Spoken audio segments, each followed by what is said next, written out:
G'day and welcome to my video on Planetary Annihilation. This is the very first video I've ever made, and as such there is a lot of things here that I'm undoubtedly myself going to look back on and cringe.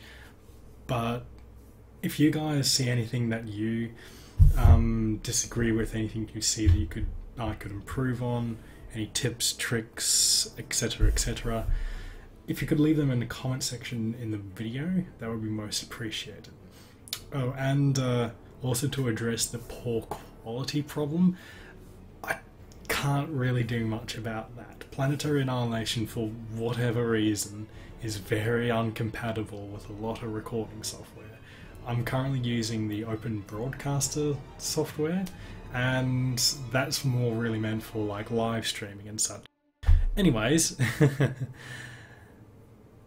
Planetary Annihilation is a game that has got a lot of its roots back in the old Supreme Commander games.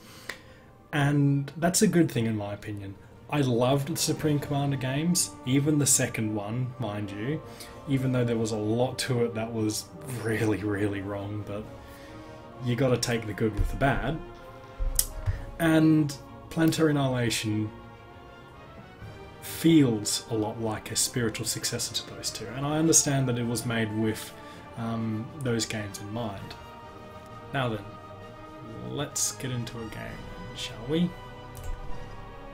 I'm going to use AI skirmish for this, as multiplayer tends to be a bit too hectic, and as you may notice up there, there is another option called Galactic War that I cannot honestly recommend playing it. It's supposed to be like a campaign, but it really doesn't feel anything more than a glorified skirmish mode, really. Skirmish is just so much better. You get all the technology unlocked, you have all the units available to you, and it's not held together with this really lame planetary conflict sort of thing. Anyways, let's just get into a skirmish mode, shall we? Now then, something to take note of, the AI in this game is trash. Even on the hardest difficulties, it's not too hard to beat them, especially since they get stuck in these weird loops where they just build lots and lots of units, but they don't send them out from their base. It's just this big swarm of units that's hard to get rid of, but they never really send it at you, so it's not really a problem.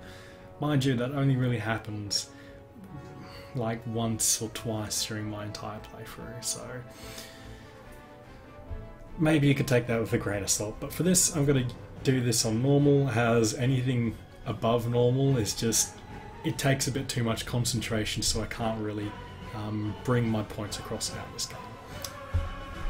Now, the maps in this game, or quote unquote maps, are planets, i.e. there's no square box that you're fighting in, unlike a lot of other RTS games. You play on a solar system, basically, with multiple different types of planets, moons, all these sorts of things, and you fight across all these different planets. You can go from planet to planet and such, and it's really, really epic in its scale. I just love it. I can't really get enough of it. It's such a unique departure from the traditional RTS genre that it feels fresh, new, and interesting to play, even though a lot of its RTS mechanics are surprisingly simple. Like, a lot of units are just got no substance to them. But I'll show you that further on in the video. Now, let's just begin this game. Now, as you can see, as I mentioned, you fight in a planetary system, or a star system like this, and you get to choose a number of spots on the starting planet, or starting planets, to fight on. I'm going to pick a spot like here, that's got nice access to these resource nodes here, and the planet we're starting on is a metal planet which has a big bad cannon on it called the Annihilator. I'll show you that I get the chance to.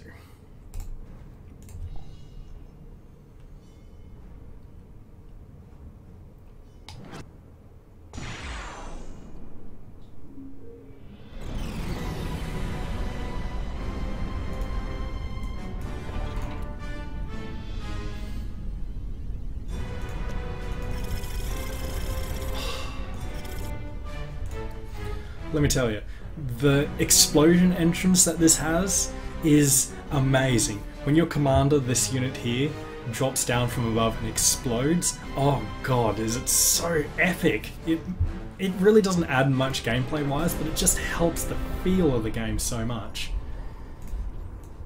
Now, a little bit of a introduction to Supreme Commander style games for the uninitiated. You've got a commander unit here, and he's supposed to represent you, per se.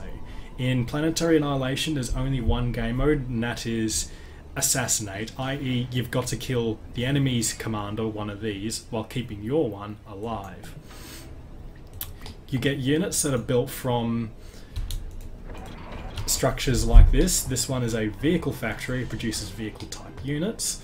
There are 5 different types of units. You've got vehicles and bots, they're both ground units. You've got the air factory, which produces air units, naval, which produces ocean units, and an orbital launcher that produces orbital units.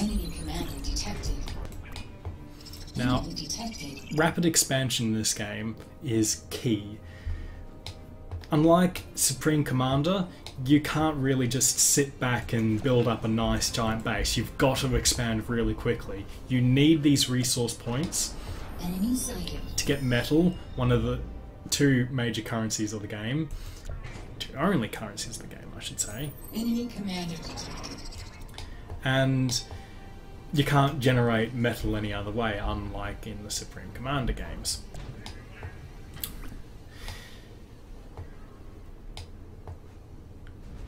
Energy is produced through these structures here, these energy plants, and they really can be built anywhere. There's no real trouble with that.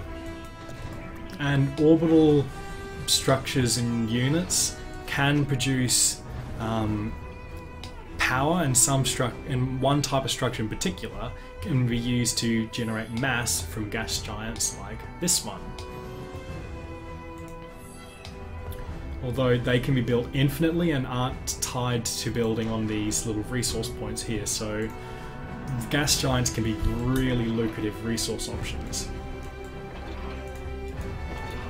Now I'm just building up a little outpost up here to defend myself against this guy who is already building quite a lot. So I think we're going to build a couple of bot factories here. And send my commander up to help these guys. Yeah, my turret's holding them off. No problems. Defensive options are surprisingly more limited in Planetary Annihilation. I almost said Total Annihilation there.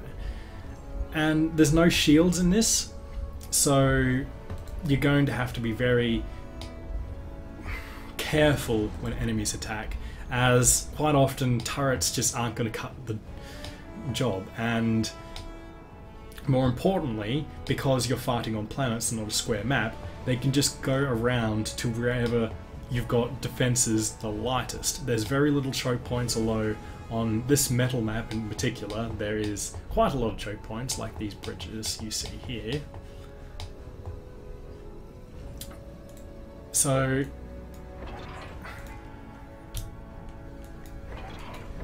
assaulting and being on the offensive is generally preferable in this game to being on the defensive. You always want to be attacking, you always want to be aggressively expanding, and you don't want to be resting on your laurels building up a big base. You of course do want to build up structures and stuff in your base, but you can't simply just let it sit there without expanding, or else you're just going to be left in the dust.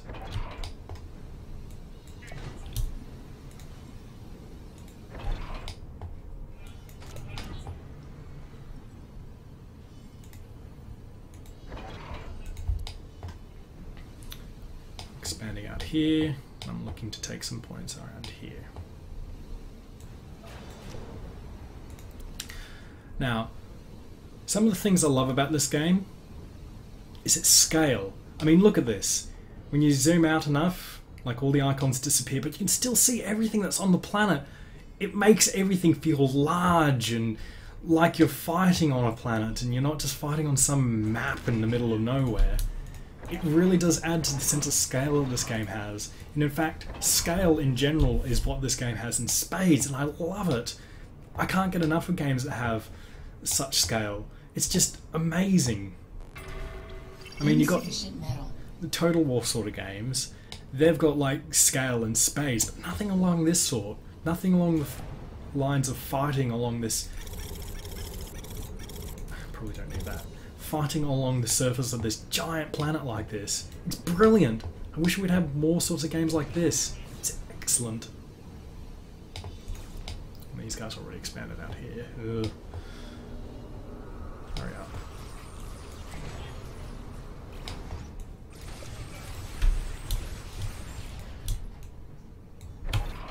Another thing I like is the interface. Even though it's like rather sparse and such, the interface is great. For instance, it's got a lot of picture-in-picture features, like here. Here? Here. Yes. Here's like a second window, just in case you don't have a spare monitor or something to dual monitor on. I know Supreme Commander had that feature, and if you were just running on a single monitor or wanted to be using the other monitor for something else, tough luck for you. But this picture-in-picture here is just great. I mean, you can zoom into wherever you want it. You can say, I want to keep an eye on what's happening around my allies, like here. I can just leave it there, and I've always got on my allies on tabs so I know what they're doing and if they're in trouble or anything.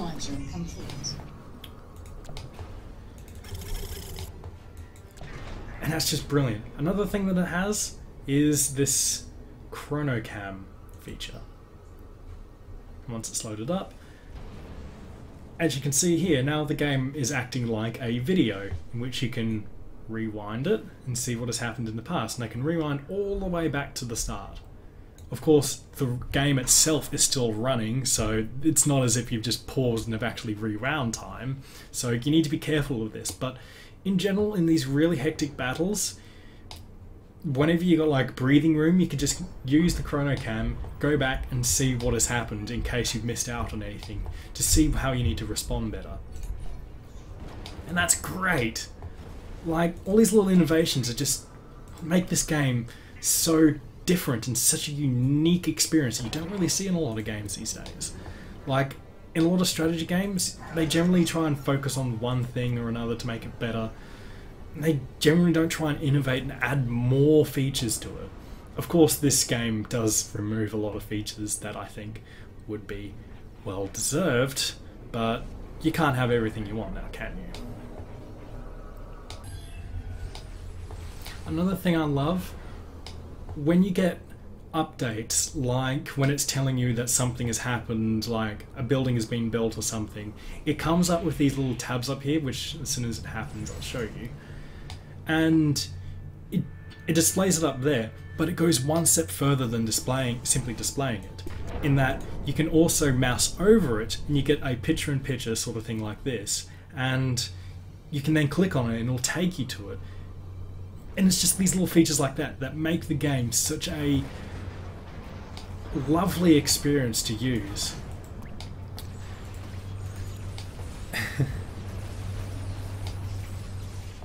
Speaking of lovely things, the cartoon aesthetic, as you may have noticed that it has, does a really excellent job of making the game feel dramatic, I would say.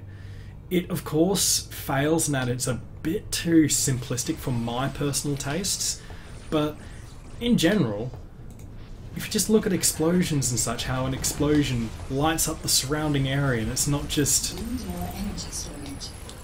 explosions are colourful orange bangs as they are.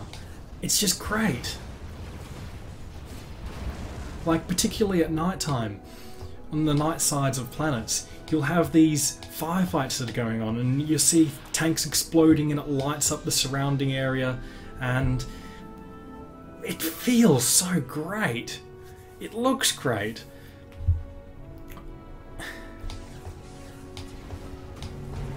The lighting engine of this is definitely one of the biggest strong points. I mean, when this planet, goes around wherever the sun is, the sun like this, and you just like watching this battle unfold here, and at the same time you see the sun revolving in the background, the sunrise happening on the planet, and the different planetoids that's going around this sun, just revolving and going past in the background, and there could be entire fights happening on those planets, is great.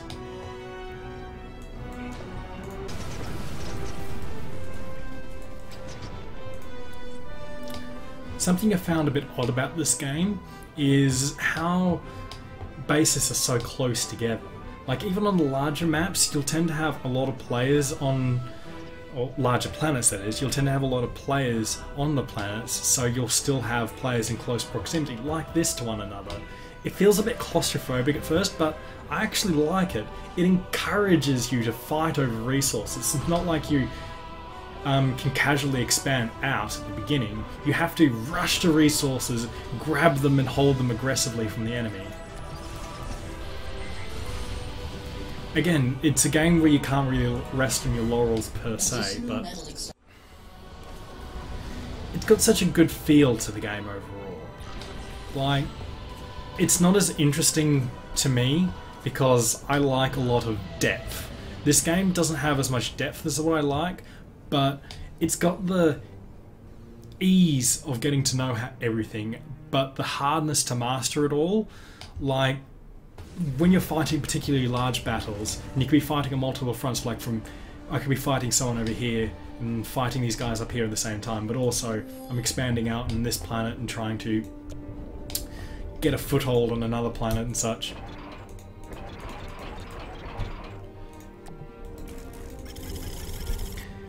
And you tend to find that it can be a bit of an information overload as you're trying to balance all these things in your mind at the same time. I think I might go and harass these guys. But at the same time, you can just slow it all down for yourself and just focus on harder tasks. Well, not harder, but more concentrated tasks instead of trying to spread yourself out so much. Of course, that will still mean that a professional player has an advantage over the more scrubby players, but that's great. It encourages this competitiveness you don't really see, or you do really see in a lot of strategy games, I'm sorry, in a way that is a bit different. It requires less handling of individual conflicts and more focus on the wider conflict at large. You don't really see it in games except for the more epic sort of ones like Total War and Swords of the Stars and 4X games in general.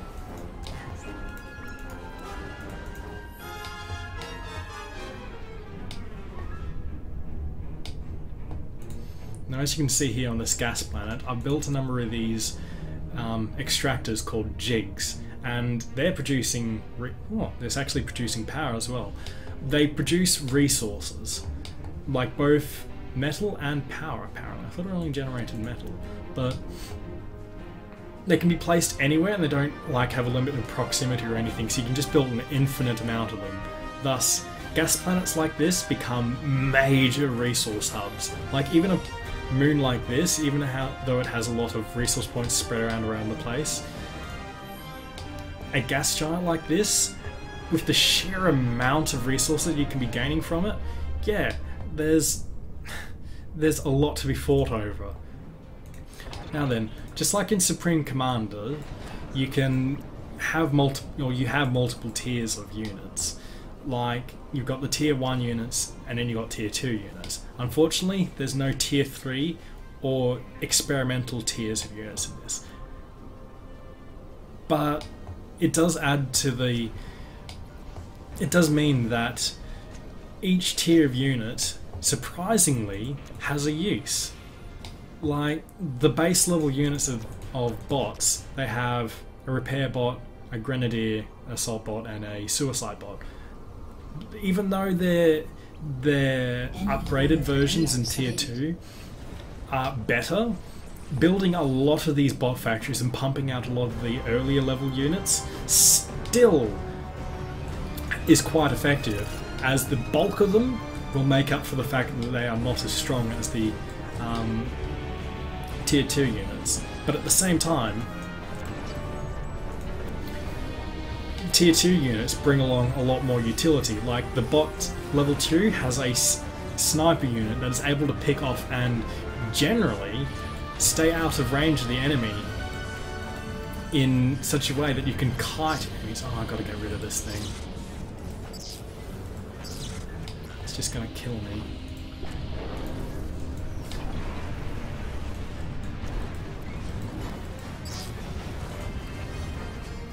The air's getting wrecked.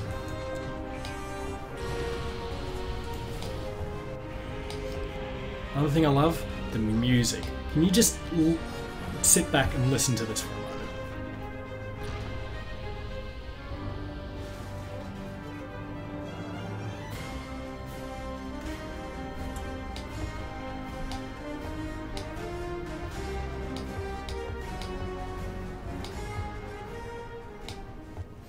Doesn't that make you feel epic? Of course, the sound design is another topic that I'll get onto just shortly, but the music in general elicits this general feeling of epicness that is on par with Supreme Commander. I just love the Supreme Commander. I keep going on about Supreme Commander, but it's almost impossible, as this game does feel a lot like Supreme Commander in a lot of ways. The fact that bases don't have a lot of defensive capability, like shields and such, I actually think is a fresh addition to the genre, well, over Supreme Commander at least, as there was a bit too much reliance on simply building a hell of a lot of shields in order to protect your base. But that's not the case here. In order to protect your base, you have to be aggressive, you have to have an army, you can't just rely on base defenses and such. That can be considered a negative thing, it depends on how you're viewing it all, but in general it's actually quite a refreshing thing for me.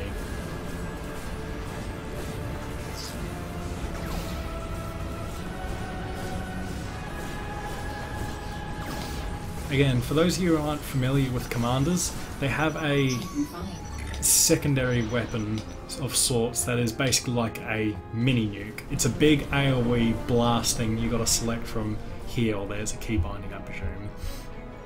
And it totally wrecks enemies. It doesn't mean the commander's overpowered per se. He can be taken down relatively quickly by numbers of enemies, but he is generally the best single unit in the game. It doesn't mean like he's...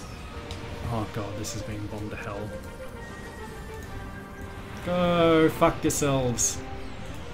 I'm actually amazed these things are taking such beating and not even caring.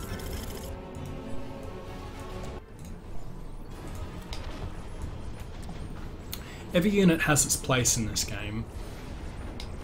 Everything makes sense in that it fills their own little niches. Like bots are generally support units. They're quite a lot weaker than vehicle type units, but they fill in the niche of support. You've got healers slash mine deployers, engineers of sorts. You've got suicide bombers and snipers and such. Whereas what vehicles have is they tend to have these really slow tanks. You've got the Inferno tank, which is one of the strongest units, but it has to get up close, and it's also quite slow at that. You've got air units, which are the fastest units, but they're really, really weak. But you can't really ignore air units either. I'm actually surprised the AI isn't normally this crap. But oh well, I just want to go and crush them now. fights in Total Annihilate... Crap, there I go again. Planetary Annihilation tend to be quite...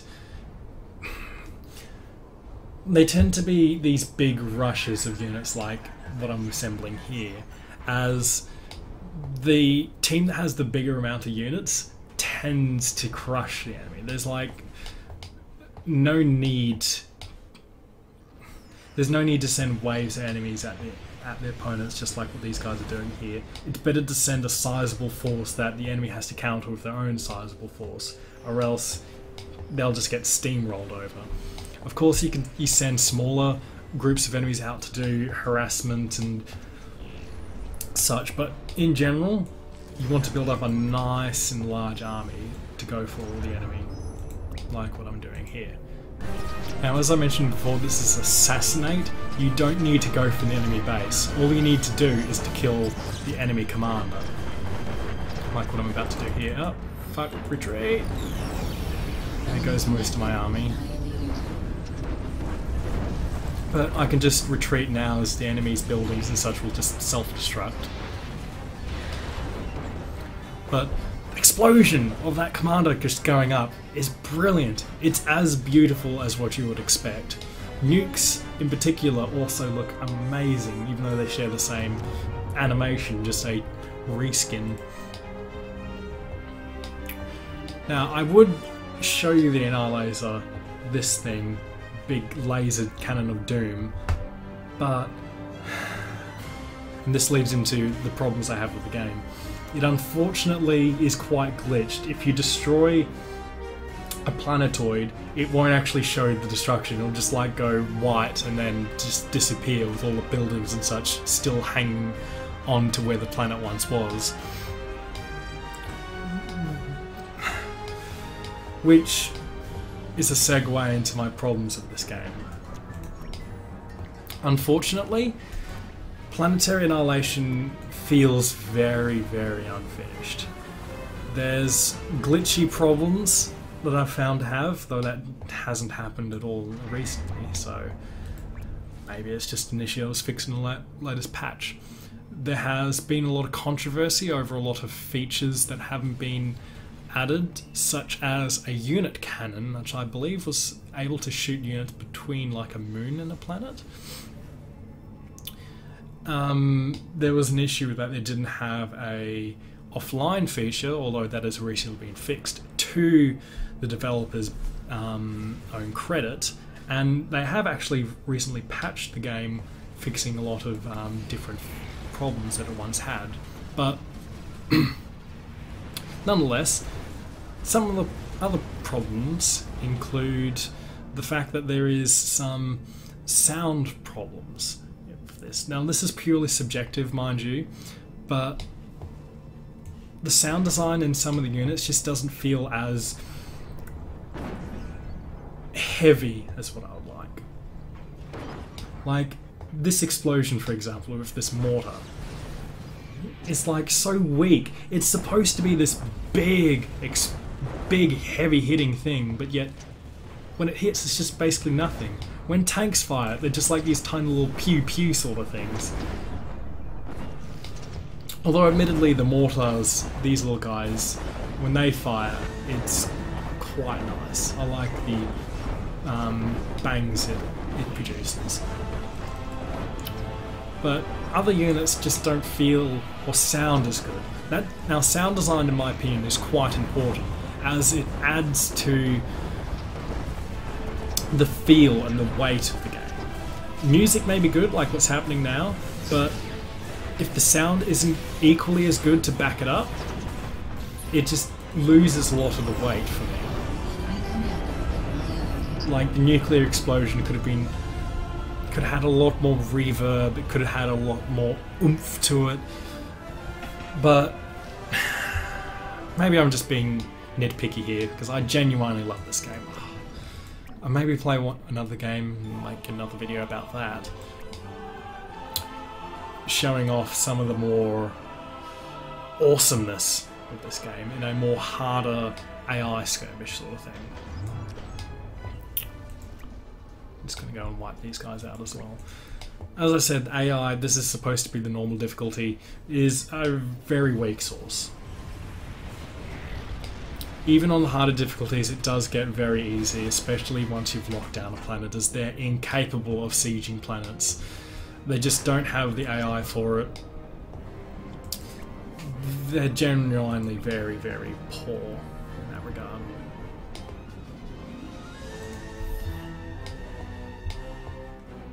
Huh, this planet is hell. I guess you could say I've gone to hell. Hell?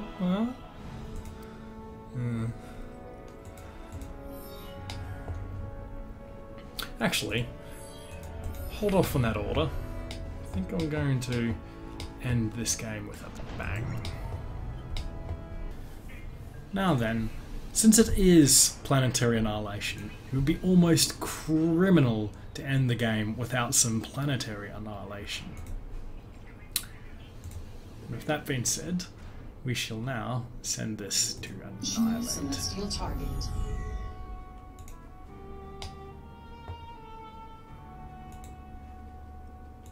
Planet targeted.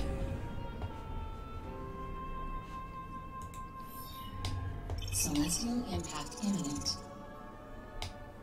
Celestial body's orbit altered.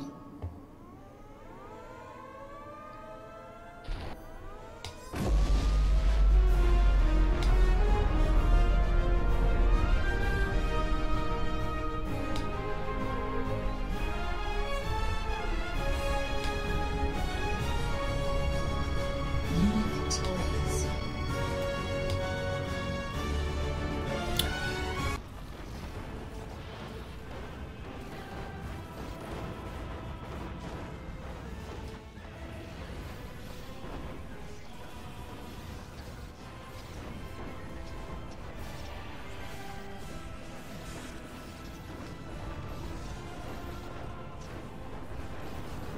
Celestial impact imminent.